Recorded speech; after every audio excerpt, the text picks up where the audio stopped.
2 June বাবা লোকনাথের তিরোধান উপলক্ষে আমাদের বাড়িতে একটি ছোট্ট করে পুজোর আয়োজন করা হয়েছিল। তো সকাল সকাল আমি আলপনা দিতে বসে গেছিলাম।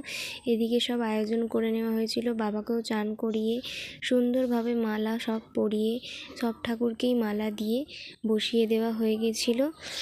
তো এখানে দেখে না, আমি সবাইকে মালা পরিয়ে দিয়েছি, ভালো করে সাজিয়ে দিয়েছি, বাবার মুটুক সবকে পরা দিয়েছি। এদিকে আমার কাকিমা সব ঠাকুরকে ফল প্রসাদ তুলে তুলে দিচ্ছিল, যেহেতু ওখানে জায়গা নেই ছোট ছোট, তাই।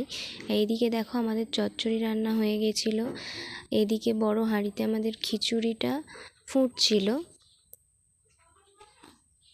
এই দেখো খিচুড়িটা আমাদের হয়ে এসছে, এখন ফুটছিল।